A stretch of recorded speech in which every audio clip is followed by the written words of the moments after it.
Greetings and welcome to another road trip dividing line. In fact, it just started raining. I love that. Of course, it may make me fall asleep, but the glorious sound of rain on the roof of the RV.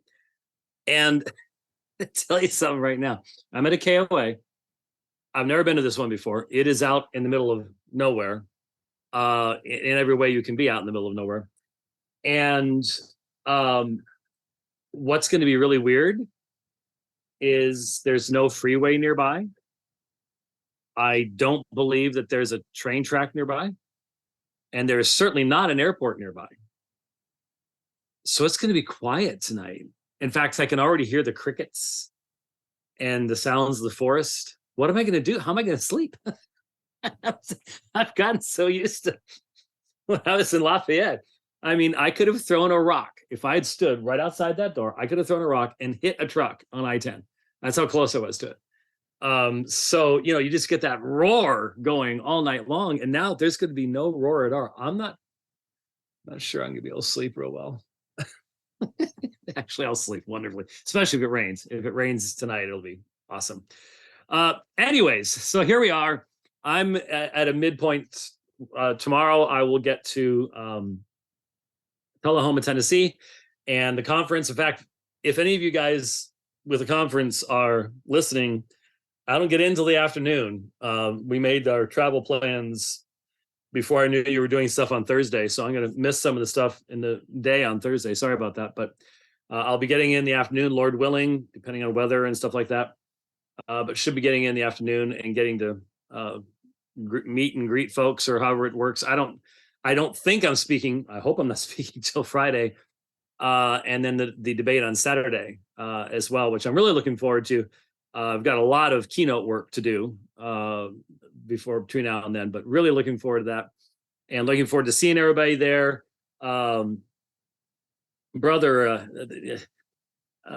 there's going to be a bunch of folks there. I'm looking forward to seeing. Haven't seen for a long, long time, and it's going to be a lot of fun. So, anyway, lots of stuff to get to. But let me just start off.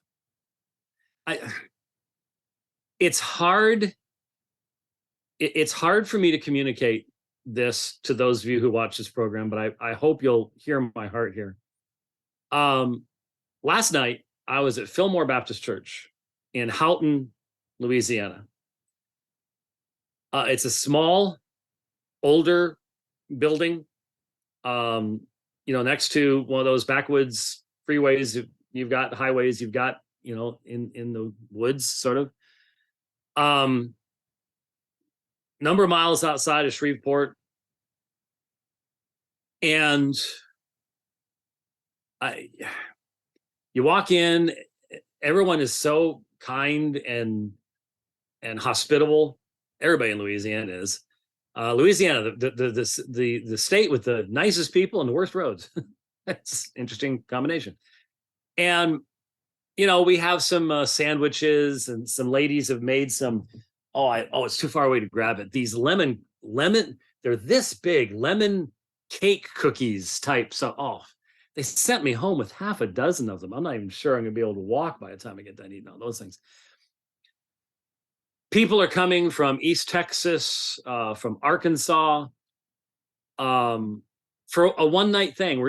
We're at a little Baptist church, and I've been asked to talk about the Trinity because there are a lot of oneness people in this area.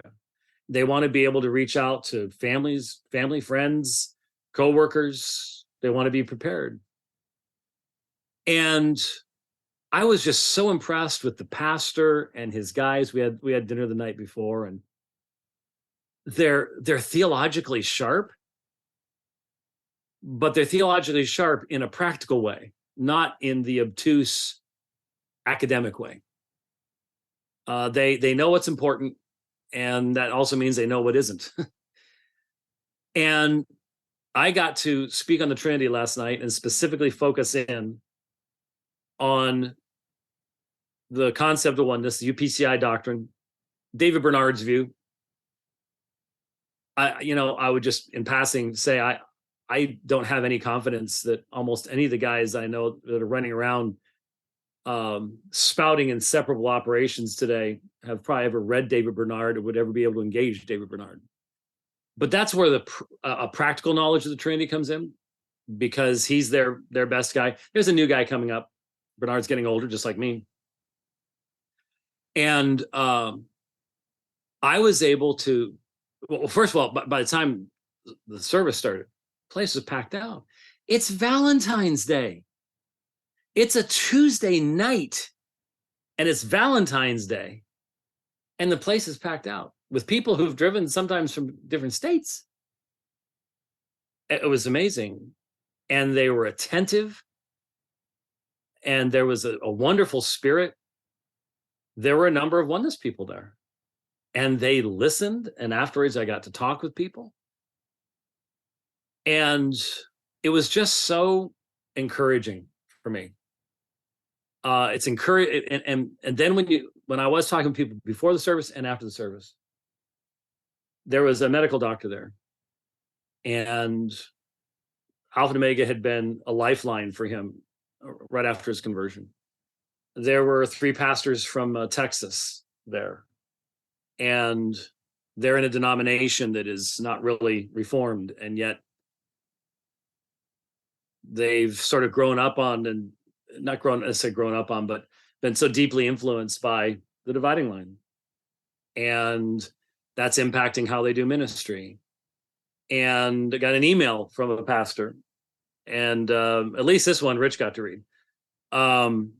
But once again, just how much God has blessed this program over the years. It truly, maybe that's why the Lord never allowed us to like spend advertising dollars or anything on the dividing line. He just decided he's just going to do it supernaturally, because the places this program gets to without advertising, word of mouth, and just, Google may think that they control what's on the side in YouTube. I think we'll get to heaven someday and find out that God's in control of all algorithms. Because I even asked somebody last night, I said, how'd you stumble on us? And because it wasn't looking for anything that would necessarily link to us, and yet there it was. So both stops that we've done so far in Louisiana have just been incredibly encouraging, and so many people you get to talk to that have been so blessed by, a lot of them say, oh, I've been listening to y'all, for a long, long time, like since 2017. when you're Rich and I's age, 2017, that was yesterday. We're thinking back to, I think back once in a while to, oh man, I forget the call letters now. What was that? Was that KHEP? Where we had to drive way out toward, wasn't like Surprise or someplace? We for a while. Oh, it was a KXEG. Okay, KXEG. That's right. Thank you. And they had this rickety, smelly studio out there that we would do the program on, and it was, once a week. It was a Saturday, and I did radio. I knew nobody was listening to radio on a Saturday. Oh yes, the train would go by. It was right next to. Well, that was just preparing me for the KOA. Oh, that was so much fun. Yeah, but that's where we started, and trying to be faithful in little things, and then we could never, ever, ever, ever have even imagined. 35 years later, 40 years later, you're hearing about how the dividing line has, and now generationally doing things. In Lafayette, there was a young lady, and her parents were talking to me, but she was probably, I don't know, 15, 16, 17, somewhere in there. And she was just smiling and said, I've grown up with your voice. I've just grown up with it. It's just, you're part of the family. It's like, Wow. Well, thank you for inviting me in, and we are serious about that. Thank you for inviting us in. It's been awesome, and we hope for many more years to come, depending on whether we'll be able to webcast from the gulag or not. so so I'm looking forward to getting back. I know that, for example, we had one church has talked about helping out with the travel project, and sort of said, so maybe you could come by and do this subject, and it's a subject I love doing anyways. And but yeah, we'll try to work these things out. That trip to G3, everyone's going, well, you are going to G3, right? And I'm like, yeah, but there's there's only so many days before and after. And some of you may have seen with the G3 thing that Grace Bible Theological Seminary is doing a pre-conference get together where we're going to be discussing some really interesting stuff like postmillennialism and theonomy. And I'm the only post-mill guy at GBTS, so something tells me I'm going to have a target on my back, but that's fine. We'll have collegial discussion in the process. So to everybody last night and in down Lafayette, I'm so thankful the ministry has been an encouragement to you, but I hope you know that you all were very much an encouragement to me, and all of you who helped to make this happen and are helping to get the new unit so we can continue doing this. Just a tremendous encouragement. Now, having said all that, I was at a Love's travel stop, filling up, and I saw something on my phone, and it was one of those situations where I looked at it and I shook my head and I was like, what? And then I think I tried to expand it or something. And you know how Twitter is, it will refresh or something like that. And now it's gone. And I couldn't find it. And I read just enough of it to know what it was saying, but not to have read all of it. And so I asked the guys in our chat channel to track it down for me and send it to me. And they did, which is very, very helpful while I'm traveling to have that kind of stuff. Some of you have been watching the back and forth that I've had with Dr. Kevin M. Young. Now, I mentioned before the debate with Keith Giles last week that I've never seen the two of them in the same room at the same time. As far as I can tell, they're peas in a pod. They are both deconstructed progressivist guys with very, very similar theologies or lack thereof, I guess, in that case with progressivism. And so Dr. Kevin M. Young sort of started popping up a couple months ago on Twitter. I'm not exactly sure how that all worked out. And a lot of folks were, just firing back at him because a lot of people just haven't encountered leftist progressivist type stuff. And it just seems so out there. It's like, what are you talking about? And I can tell a lot of people interacting with him just have never encountered this kind of stuff. So he seemed like a space alien. And he loves it. He loves trolling folks and stirring up things and taking shots at the other side. He's an aggressive guy. And so I think it was about 3-4 weeks ago, he tweeted a thread on LGBTQ stuff. And on the dividing line, I went through it and refuted each point by point.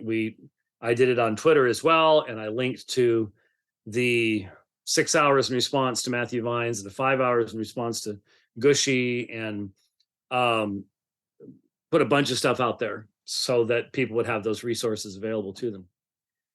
Well, just a couple days ago, Dr. Young tweeted that the LGBTQ plus movement is life. It is alive. It is what Christians should be supporting, and everybody who doesn't is basically sinning against God.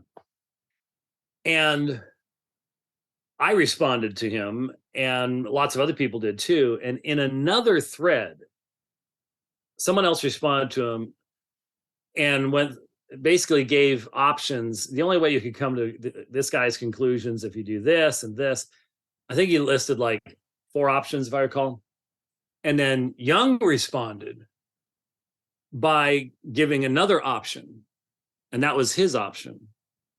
And he said, or you can become an expert in Greek and Hebrew and early church history and know what in the world you're talking about. So he was claiming, Dr. Young was claiming to be an expert in Greek, Hebrew, and early church history. And when he made that claim, I'm like, okay, I really, all right, let's debate that. Let's have a full-on moderated public debate. And so I wrote him a tweet and said, you know, I would like to challenge you to do a full moderated public debate on LGBTQ issues. He wrote a fairly lengthy response back. And I was like, you know, this might actually be able to turn into something.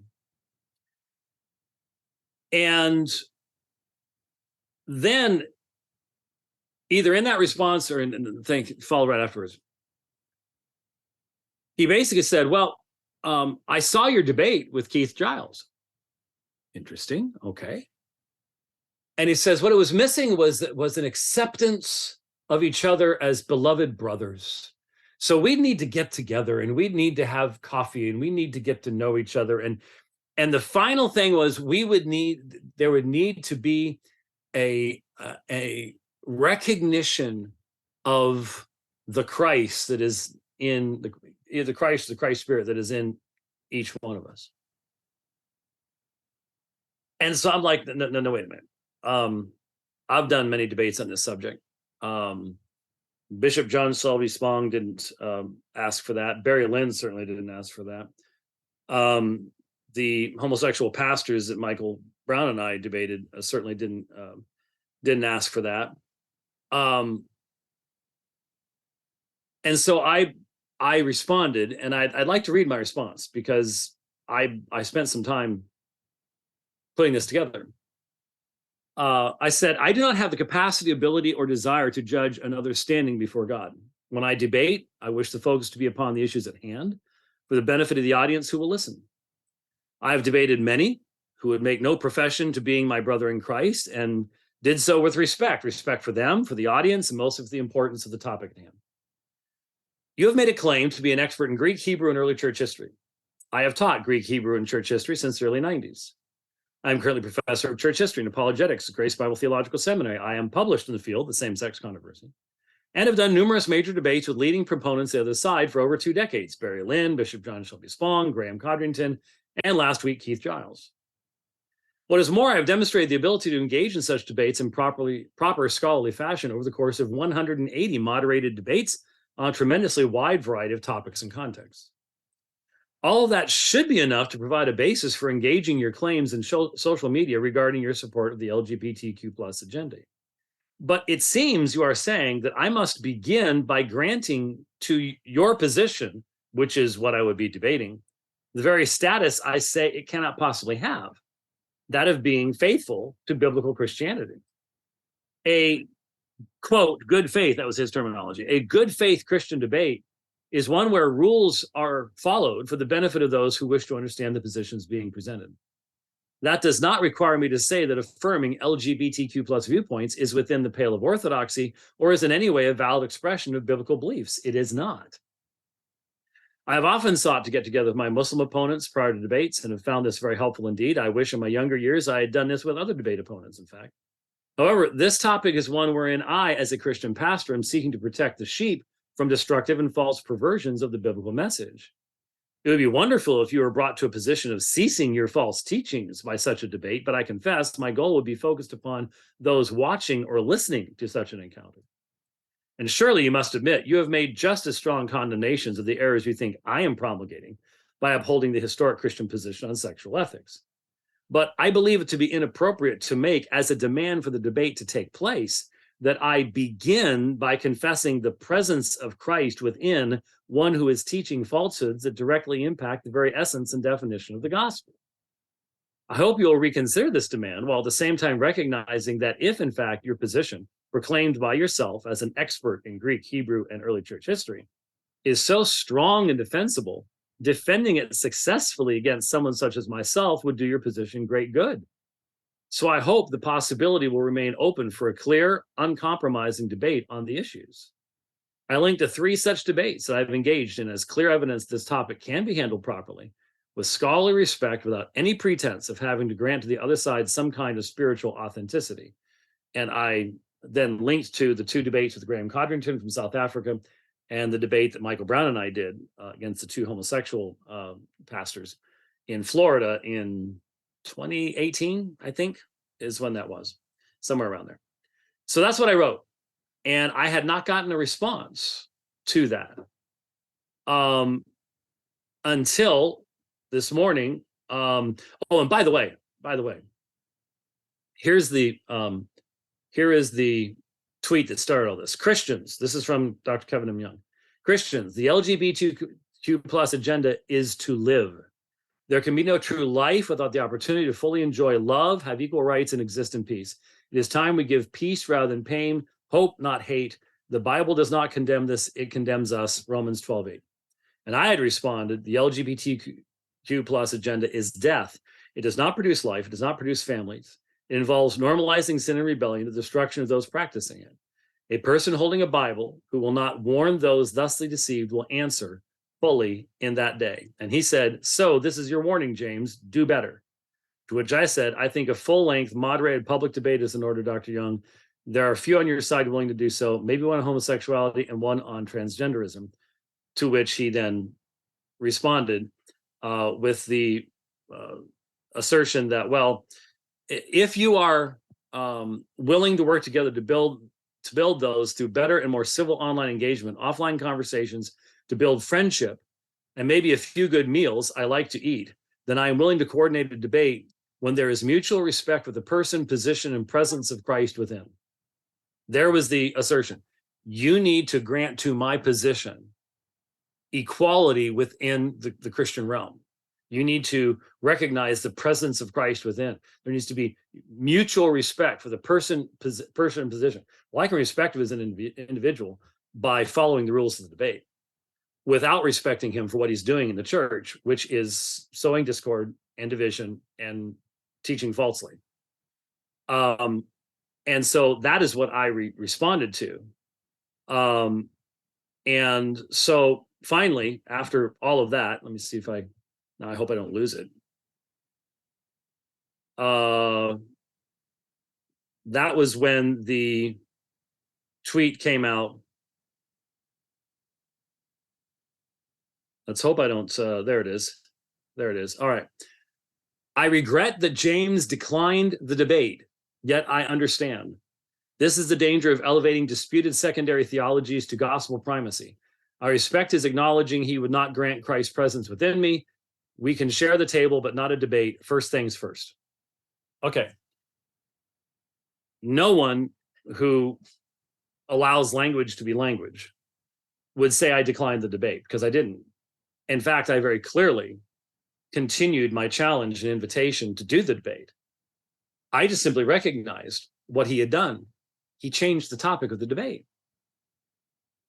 Instead of, is the LGBTQ plus position consistent with biblical Christianity or something along those lines, he turned the debate to, can you present LGBTQ plus positions in the church and be a true Christian, and specifically demanding that I acknowledge him in that way? That's a completely different topic. I never raised the issue. I didn't say, let's have a debate about whether you're a Christian or not. I didn't, and in fact, as I said, I'm not called to make that kind of decision, and that wouldn't be overly beneficial for almost anybody to engage in something along those lines. So I regret that James declined the debate. That's just not true. It's not even close to true. And my own words said the exact opposite, and he knows that.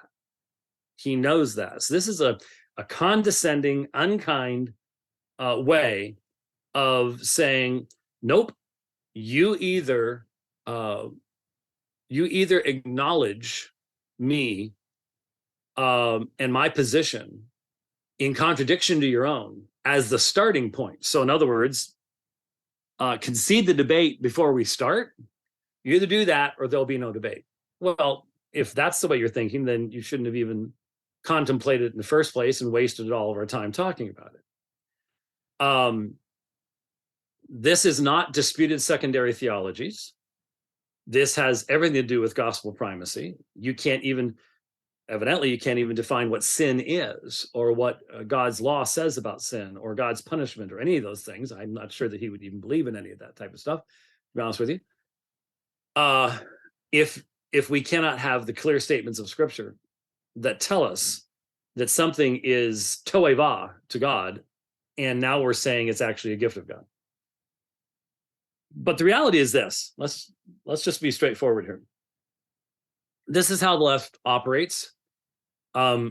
This is this kind of bait and switch, pretend you're answering a question, but you're actually doing something completely different.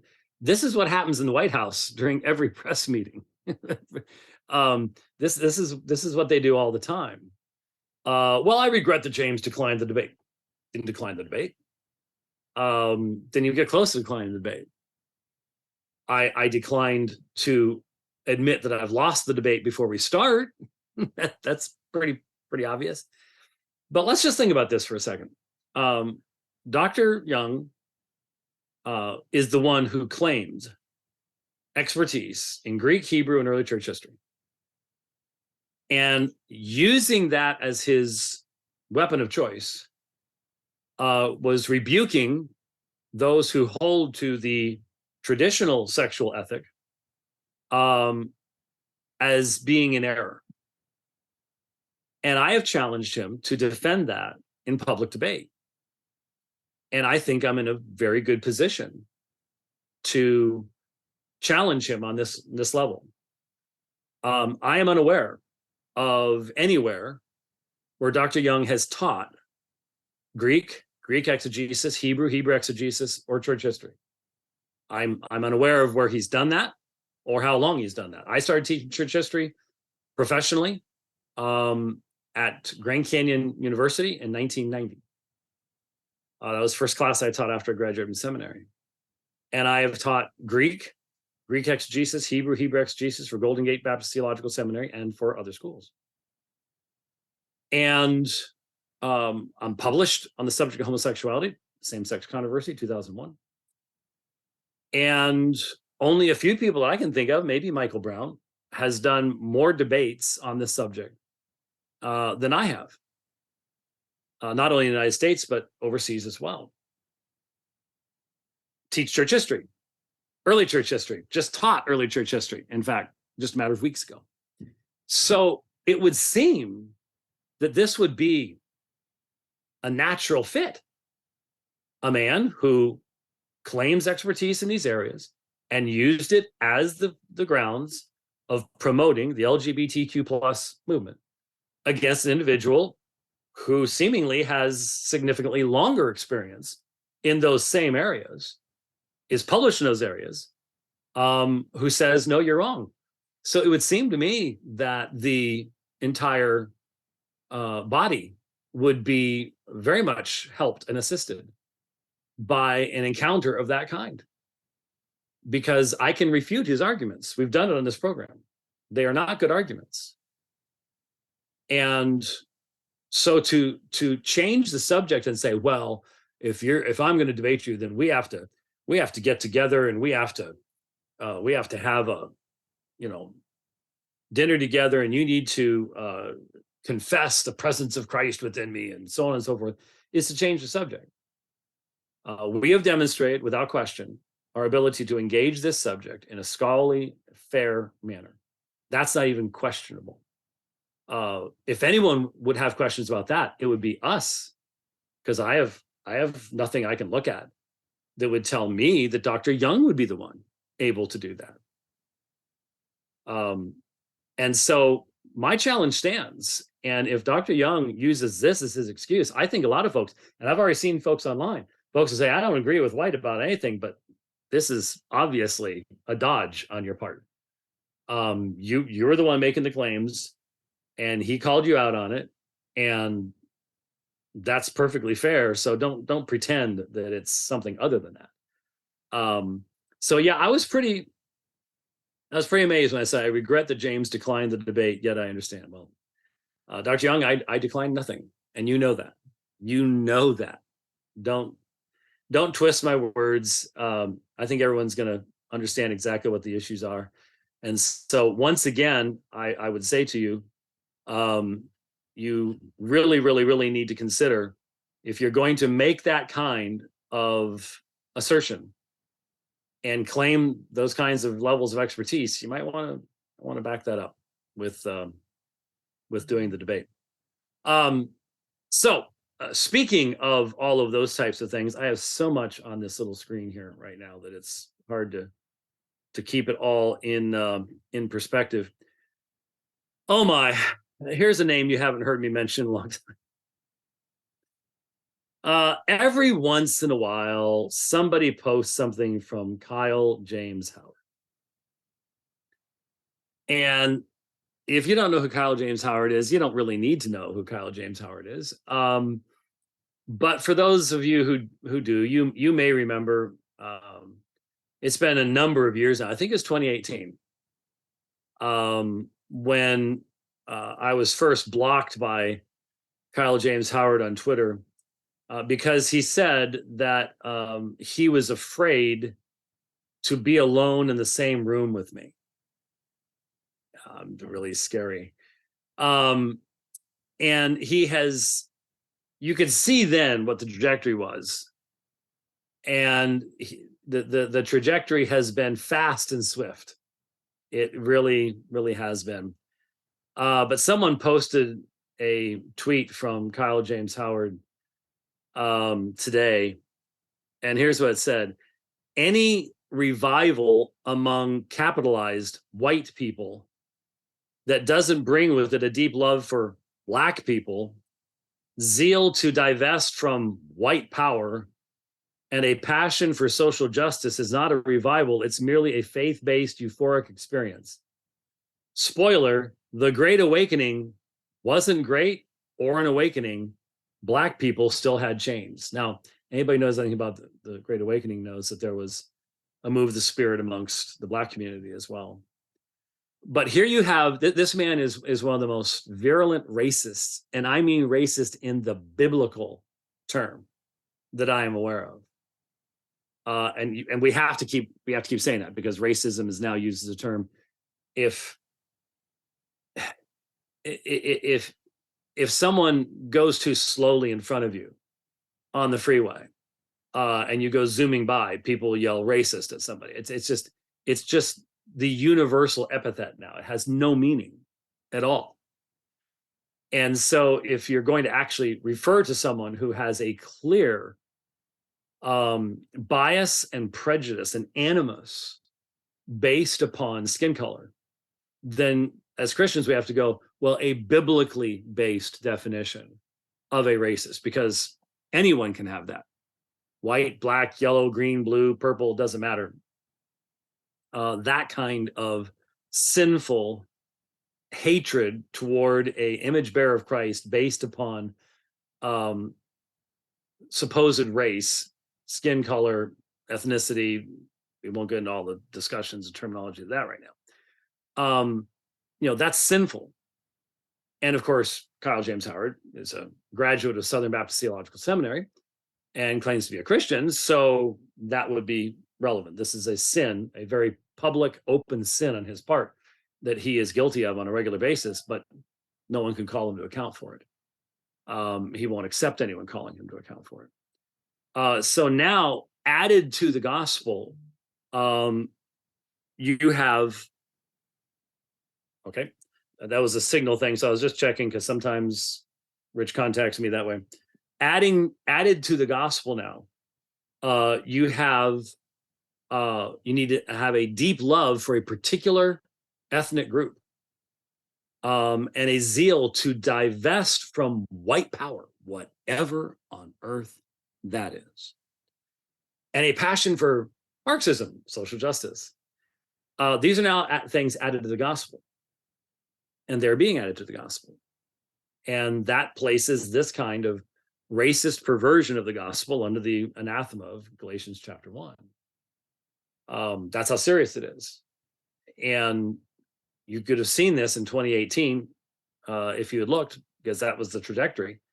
And he has just gone far, far out there. And I don't think there's anyone that has his ear that can say anything to him at all. Looking at a few more of the things here I wanted to get to. Like I said, it's a small screen when I'm traveling, and so sometimes stuff gets buried. Craig Carter, another individual who's blocked me.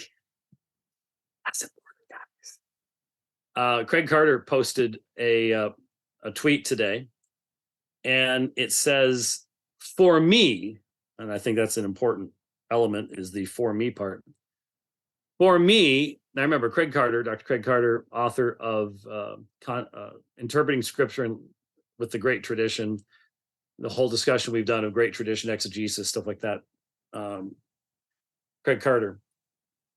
For me, the term Biblicism does not just mean holding a high view of Scripture. Biblicism is the view that no non-biblical words can be required for orthodoxy. No creed but the Bible. It was taught by Arians, 4th century, Socinians, 6th century, and a fair number of modern evangelicals. Okay. These individuals clearly do not believe they're under any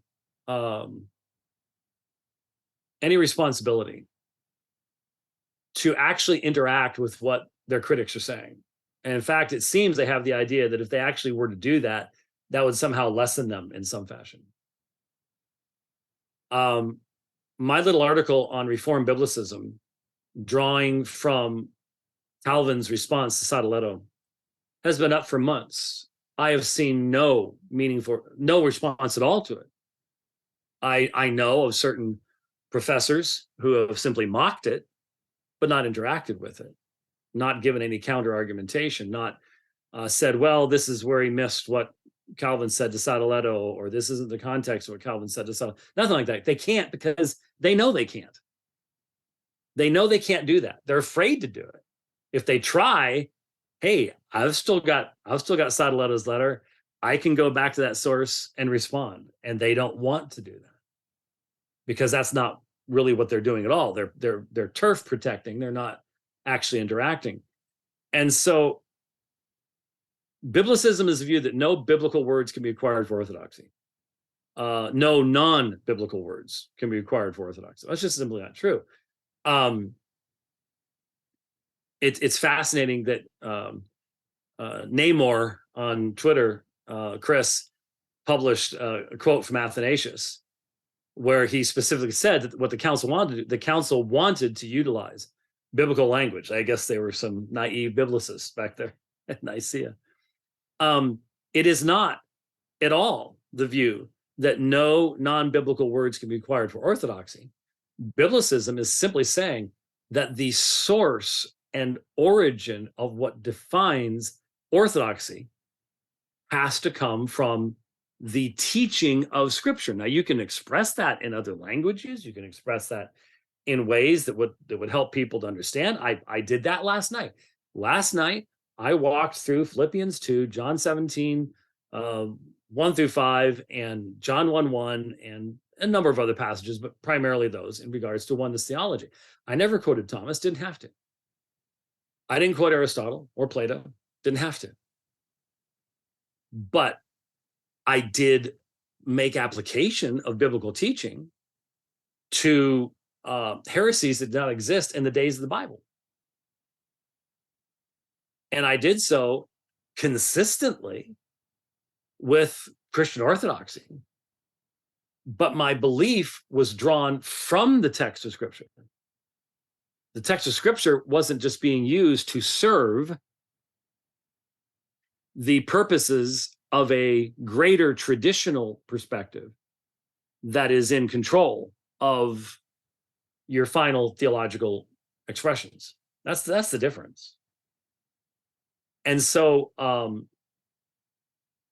Reformed Biblicism was not taught by the Arians or the Socinians, and I am so sick and tired of anybody. I have no respect, none, for anyone who would respond to Jeffrey Johnson or myself or Dr. Waldron or any of the other people that are saying, whoa, whoa, whoa, to the Thomistic resurgence.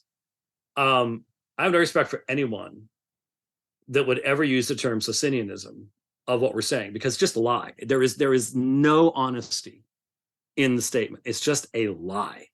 It is meant to be abusive. It is divisive. It's false. Stop it. Just stop it. It's a lie. And you know it's a lie. We are not Socinians. We believe in the deity of Christ. We believe in his preexistence. And that's definitional Socinianism. So just stop it. Okay? Just stop. It's absurd.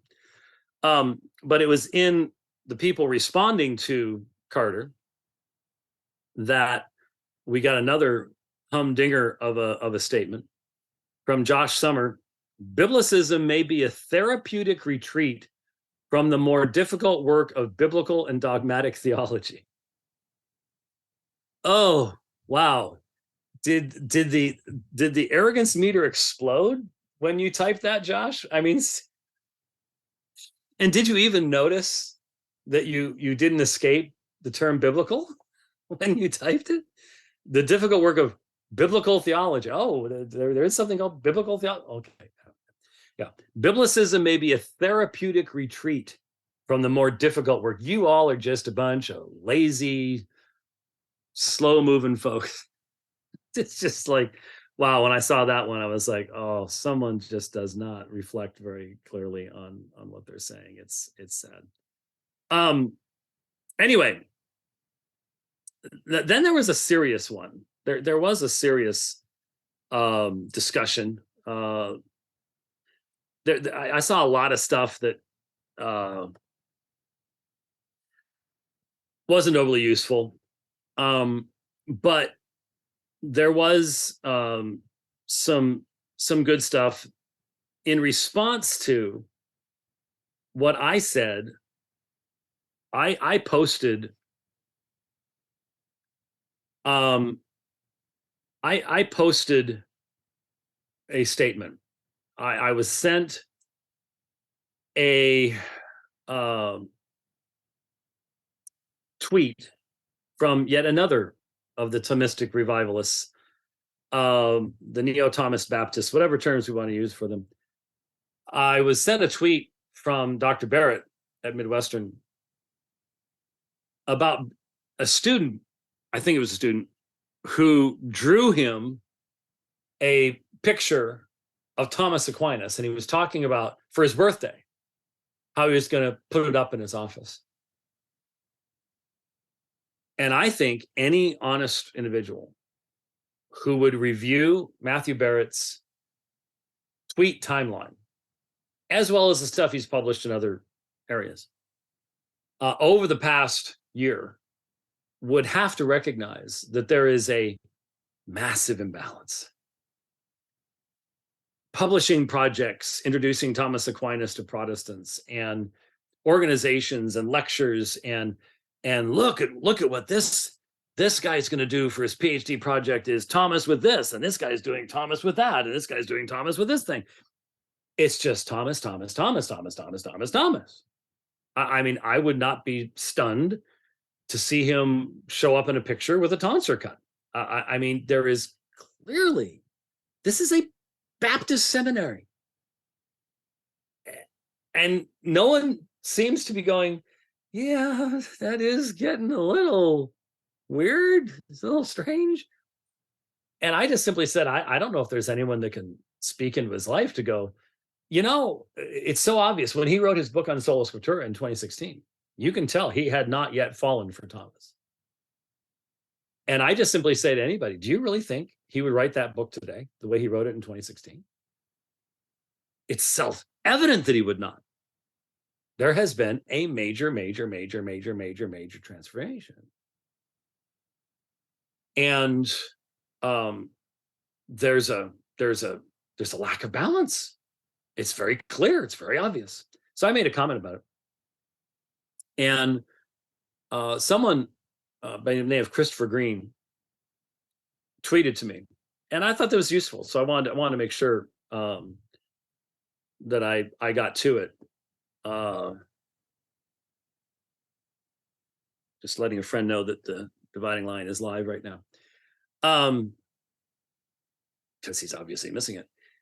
Dr. White, I once heard you, this is Christopher Green, I once heard you on the dividing line hold up an epistle of Cyprian. I believe it was his letter to the Christians in the Mines. I have done that a dozen times, not just on the dividing line, but just last summer in Pennsylvania. I read the epistle to the Christians in the Mines at a church way out. Well, everything in Pennsylvania is out in the cornfields somewhere. But I've done that many times. One of my favorite early church documents. As a great example of classic Christian literature. Well, in a sense, it's a great example of a bishop who was himself under persecution and at that time in exile, and who would give his life in a very short period of time thereafter as a martyr, dealing with the issue of suffering for the name of Christ. And as such, it's unparalleled given the context out of which it came. So anyways, however, as I'm sure you're aware, Cyprian was a critical figure in developing a sacerdotal understanding of the clergy, the primacy of the Roman bishop, and the sacrificial understanding of the Mass. Why do you get to separate Cyprian's praiseworthy contributions from his Romish errors, but Dr. Barrett isn't afforded the same privilege as Thomas? Well, first of all, that I had the opportunity in 2017, 2018. I went to Inverness and I got to team teach a class with my dear friend Nick Needham on Cyprian. And that's just, that's a highlight for me, honestly, to have had that opportunity. Nick is a special friend, and I pray for him regularly, and I hope you know that, Nick, because Nick listens to the dividing line. And it was, I think we both really enjoyed that. And to say that I would disagree with that summary of Cyprian is a given. I would direct folks, if you want someone else's perspectives, to Dr. Needham's material on Cyprian in the first volume of his church history. But let me just look at a few of these things. First of all, none of these are Romish. They're not Romish errors. He was not a Roman Catholic. He led the North African bishops in basically telling the Bishop of Rome to keep his nose out of their business. So the idea that he developed the primacy of the Roman bishop is just the exact opposite. And I can give you quote after quote on that. You've misread something. I don't know. Now, some have argued that he initially on the unity of the church said things in support of Stephen that he then changed later on because there are different versions of it. But when you just simply allow the Council of Carthage that he presided over to speak, I didn't pull it up. I could. I have it. I've used the citation numerous times in my debates with Roman Catholics on the issue of papacy. But Cyprian is actually an excellent source to use against the primacy of the Roman bishop. Cyprian was referred to as Papa, as Pope, by the deacons at Rome. And as I said, in his specific writings on this subject, he said that every bishop sits upon the Cathedra Petri, the seat of Peter. Every bishop in the empire, not just the Bishop of Rome. So I don't know where you got that, but you're wrong. That's just maybe you got it from some Roman Catholic literature, because that's Roman Catholics try to claim him, but it's just not possible to do. A sacerdotal understanding of the clergy. There's no question that Cyprian advances the development that has been taking place. Cyprian, for those of you who are not familiar with him, was the martyr bishop of Carthage, and he was martyred in 258. So you're talking the middle of the 3rd century. A lot of people get the 1st, 2nd, 3rd, 4th, which century is which, all confused. He was only bishop from 249 to 258, so less than a decade. And he was converted probably only about 4 years before that. He was a wealthy, high-placed Roman, purple clothing, which back then was a symbol of riches because it was very rare to have. And he continued to use his wealth once he was converted for the church and for the poor and things like that. But the fact is, he was not a Christian for a very, very long period of time. Sort of reminds me in a way of Keith Green. Some of these people who are Christians for rather short periods of time, and as such, only had the opportunity of interacting on particular subjects. And one of the subjects that he did have to interact on had to do with the lapsed. That was one of the big issues of the day. The biggest, the how the church responded to persecution was one of the most difficult and damaging issues in the early church. And that was certainly the case with the Novatian Schism, and that was what was going on in regards to the North Africans versus Rome, in regards to acceptance of people who had been excommunicated by somebody else. And in fact, Cyprian's development of a sacramentology that was an ex opera operanti understanding of the sacraments had to be overcome by Augustine, who developed the ex opera, who put the finishing touches on ex opera operato sacramentalism. And so there were numerous things going on there where new developments were taking place. And in fact, Cyprian's views would be repudiated by Rome eventually in regards to sacramentology on that issue. That is ex opera operato versus ex opera operanti. And that's understandable. It's not like he had the opportunity of interacting with other people and traveling about and the leisure of study.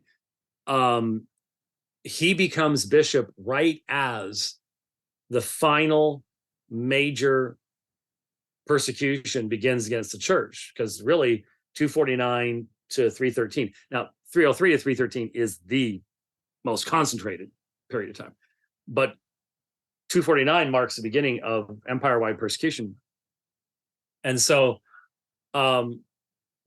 he's still a relatively young believer at that time.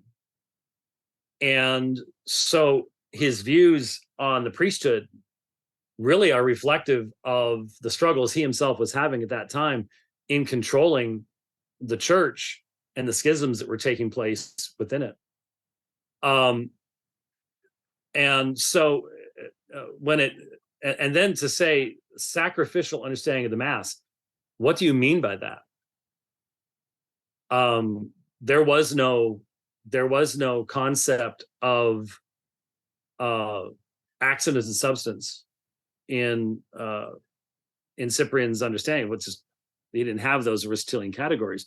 So I want to know what you mean by sacrificial understanding of the Mass, because there is a modern Roman understanding of that, and then there is a primitive understanding. They're not the same thing.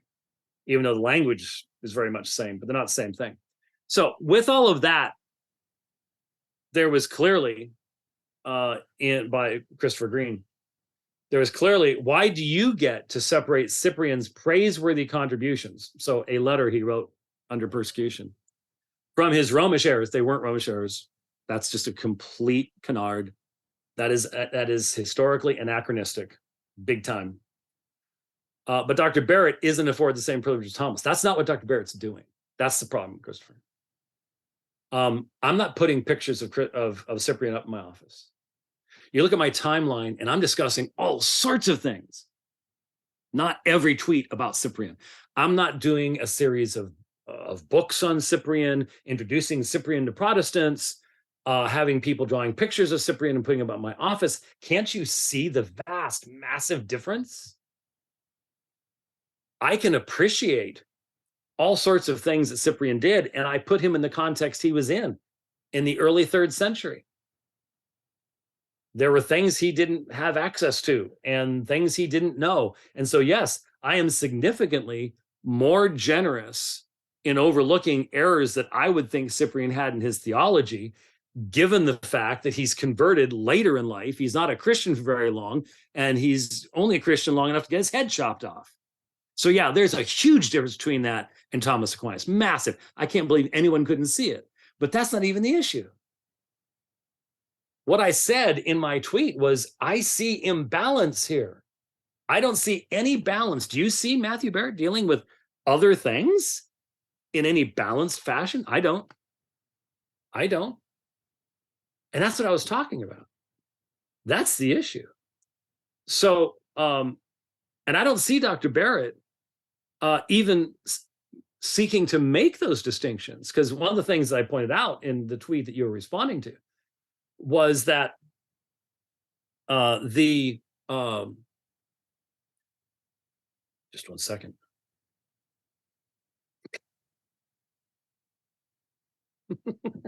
I just stuck my tongue out at someone, and I'll let you guess who in the world it was. I don't. That's the whole point.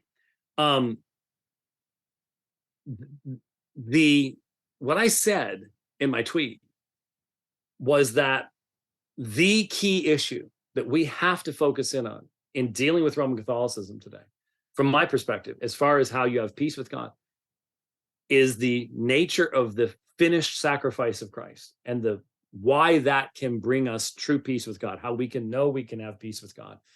And because of the application of Aristotelian categories of metaphysics to the concept of the death of Christ, Rome has developed this idea of the Mass as a propitiatory sacrifice that does not perfect anyone. And where did that come from? Who gave Rome that framework? And everyone will admit it's Thomas Aquinas. It's Thomas Aquinas. So I don't see these guys. What I would like to see, what we need to see would be these guys coming out and repudiating the application of Aristotelian metaphysics via Thomas Aquinas to the subject and the issue of the sacrifice of Christ. Wouldn't you like to see that? I'd like to see that. I'd like to see that from all of these guys that are now singing the praises of Thomas Aquinas. You want us to feel like there's actually, you want us to take seriously that you're saying, oh, we're only talking about his theology proper. Okay, from his perspective, his theology proper led to that on the Mass. So let's see the papers on that. That's what I'd like to see. I think that would be useful. I think that'd be helpful. Really do. Okay, wow. We got through the hour, and doesn't look like it crashed or anything, because Rich and I had a crash earlier where everything had frozen, but looks like it held together. And if I told you where I am, you'd go, really? They have internet there? It's true. By the way, I'm wearing my oops, it's backwards. Die gar auton basel Uline shirt. It is necessary for him to reign, from 1 Corinthians chapter 15. And more convinced of that than ever. Still got my P52 back there. The guys who gave that to me you should be pretty happy. I managed to stick that up there. I'm going to have to take it back down when we trade this baby in, but I have hit some big bumps. I would not be surprised. Now I take this down. That doesn't, no, that would break. I take that down. But this has stayed on that wall all the way through Louisiana. There are other things that haven't stayed on the wall all the way through Louisiana. So it did well. We're going to make sure to, when I have to empty all this stuff out, I'm going to ask other people, would you please look? I don't want to leave anything behind, and go from there. So this is I'm just sitting at the kitchen table, but we're Lord willing, we're gonna have that studio and be able to do all sorts of stuff while we're on the road. So if you haven't seen my little video I did explaining that project, please make sure to go to aomin.org and take a look at it. And again, so thankful for all the brothers and sisters that have already helped us with that project. We've got a lot farther to go, but we've also got a lot to do this year on the road, and exciting opportunities. I'm studying for the debate on April 1st with the two agnostic, atheist, whatever you want to put it. I don't know how the two of them are going to work together, to be perfectly honest with you. Sort of like the last time when you think about it, the two atheists we debated last time at University of Utah were not exactly on the same page. And I'm not sure these two guys can be on the same page either, other than, yes, you can do morals and ethics without God. That's about the only thing I think is going to stick them together. But so many things going on. And this is how I get around to do it now. And it's a blessing. And you all are a blessing. Thank you very much for watching the program today. I'm going to be at the conference starting tomorrow. So I don't know what that's going to mean as far as any further programs are concerned. We'll see. But I'm not sure how much of that is going to be, if any of it. I've heard rumors that the debate on Saturday with Thomas Ross will be live streamed. I hope so. That would be really cool. I hope it is. We'll see. But then I'm going to be heading back after that. And sadly, right now, and I know we've gone a little bit over, but sadly, right now, looking at the weather, I was going to try to get to Salt Lake City. I'd like to be there for my son-in-law's debate on who's in the new covenant. But the weather right now is looking like days of snow, 3 days before, including the day of. And I'll make the call on Monday when we get a little bit closer, because Utah weather can be really, really weird. But if that stays consistent, I'm not sure I'm going to be able to get up there, which means I may be contacting some of you churches on the more southern return route to see if we can do some stuff on the way back. We'll see. That's the one thing about this. That's one thing about traveling like this. It's like, oh, major snowstorm. Okay, let's go south. And if your church has sent in an email to roadtrip@aomin.org, then I can look on the map and go, wow, maybe we can work something out. We can do something on the way back. Can't do that when you're standing in a 3-hour line at the American Airlines counter, having slept the night at Dallas Airport or something like that, because it's happening a lot. So one last time, please go to donate at aomin.org. Hit that pull down thing. You'll see at the bottom there, AO Mobile Studio, and help us to press forward. Thanks to everybody who's already done that. And so we can keep doing stuff that's exciting. All right. Thanks for watching the program this evening. We'll see you next time. God bless.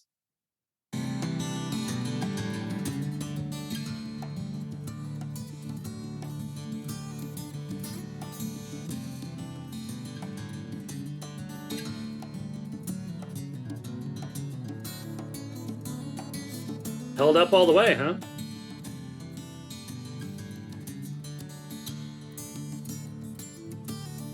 Okay.